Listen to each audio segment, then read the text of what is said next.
Braulio Perez of Signables, here with Alex, also of Signables. We're here to talk about the 2021-2022 English Premier League season. Match day one just wrapped up over the weekend. And Alex, there were a bunch of, headlines made, some outstanding goals, some great saves. Before we jump into things, though, we do want to remind folks to please follow us on Instagram, Twitter, and Facebook for our Signables pages. Also head to signables.com. Check out all of our different EPL, Liga MX, and League One memorabilia.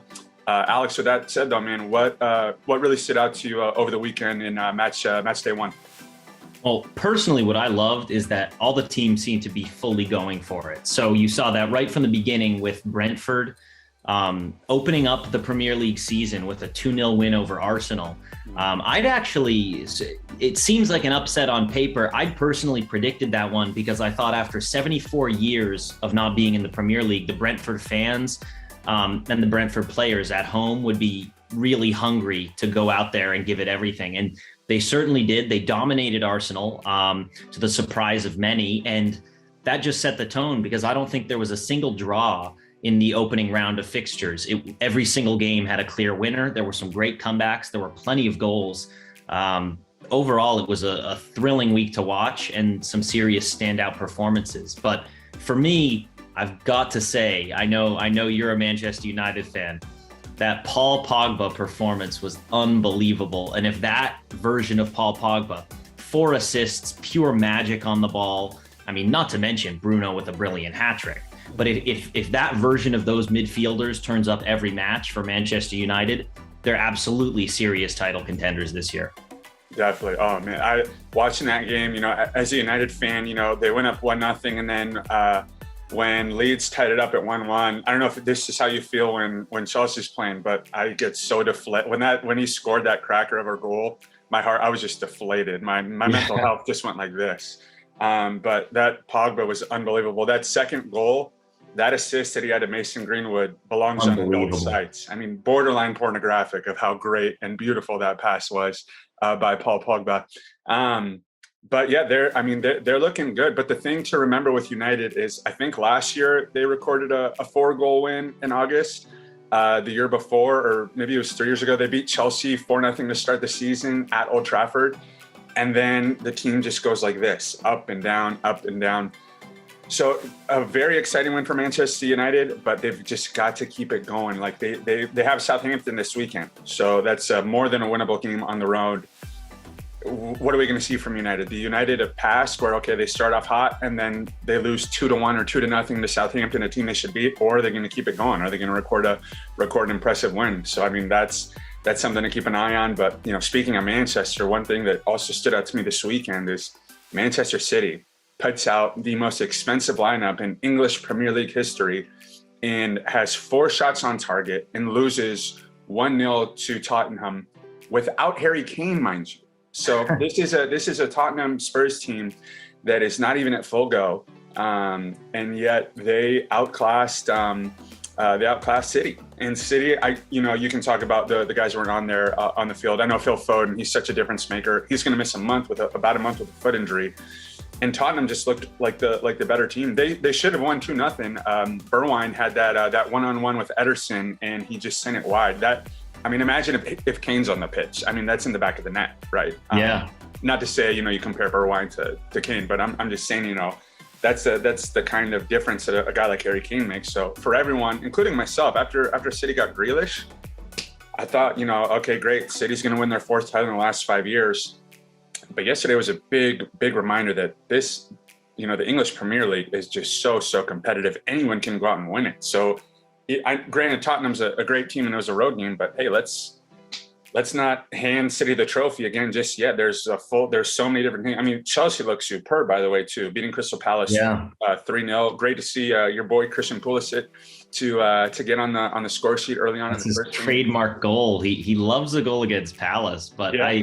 I totally agree with you. You can't write it off at this point because a lot of people were saying when there were those rumors of City signing Kane, which probably will still happen. It looks like him being left out of the lineup for fitness purposes, which I think it's pretty clear there's more going on there. I think really this is not a season where anything can be taken for granted. And people were saying just hand City the title right away. They've signed so many fantastic players, but as you said, this league is exciting to watch because anything can happen. And you have Chelsea starting bright. You have Liverpool, who got off to a great start with a 3-0 win. Salah coming up with the goods again. I think that's his 5th straight season scoring in the opening fixture of the Premier League. So he's now a 5-season wonder, I suppose. You've got to respect that. You've got to respect his output. And it's looking right now like we could have a really exciting title race. But again, way too early to judge these kinds of things, because as you said, I know it too as a Chelsea fan all too well. Starting off on a high and then it just starts oscillating a little bit. So we'll have to see what happens. But personally, I'm thrilled by the fact that there were no draws. Every team came out to play. I thought it was great that Brentford started off with a storybook win. And some of the big boys with big signings, some doing very well, some not doing quite as well. I think we're in for a real treat of a season this year. Well, then I got to ask you then, Alex. So, what's your prediction for top 4 and who? Granted, it's so early and anything can happen, but give me your top 4 prediction and who you think is going to lift the cup at the end of the year. Well, this may be a little bit of recency bias because of Manchester United's fantastic opening day. I still think Chelsea have what it takes when you add Lukaku to win the title. Now, obviously, that's wishful thinking to some degree on my part, but we did get the job done against Crystal Palace without starting Lukaku, without starting Havertz, without starting Conte, without starting Mount, Chilwell, or Reece James. I mean, those are 6 players who arguably could and should be starters almost. The depth for Chelsea is unreal. I think rivaled only maybe by Man City's depth in that both of those teams could put out 2 full 11s that are very strong. Though I think United, if they don't get hit with injuries and those star players keep turning up, if Jadon Sancho comes in and starts lighting up the league, they're going to be dangerous. So for me, with a little bit of Chelsea bias as I have it, I would go a tight title race with Chelsea taking it, Manchester United 2nd, Manchester City 3rd, and probably Liverpool squeaking in 4th, assuming they don't get any more injuries, because injuries really derailed them last year. I'm right there with you, except bias. I'm flipping the title winners. I think I'm going to go with United to win it. Call it blind hope, call it blind passion, call it whatever you want, Alex. But I'm going with the Red Devils. It's been so long since they've won a title. But no, so the way Pogba and Bruno played was fantastic. And let's not forget, Marcus Rashford is going to be back in October. Manchester United started Dan James, no disrespect to Dan James, but as soon as Jadon Sancho is like fully training and fully fit, like he's going to start. Like Dan James isn't going to be the starter. So you get Sancho really into the mix of things. You get him, getting used to the league, developing more. Just, I think he's going to be, there's a reason he costs $100 million, right? Like he's a fantastic player. So I think Ole is just kind of easing him in, but he should start maybe the next game or the game after. And then, like I said, Rashford's going to be back in October too, so that's only going to make things more exciting. So I'll go United as my title winner, and then I'll go Chelsea 2nd, City 3rd, and then I agree with you. I think Liverpool will finish 4th, and then Tottenham and Leicester City maybe like 5th, 6th. But I think we'll see a Chelsea United or United Chelsea, City Liverpool as a top 4, and then. But hey, it'd be, even if Chelsea were to win it, hey, I would love just to see a tight race for the championship at the end of the year. City wrapped it up so early last year. Liverpool wrapped it up pretty early the year before.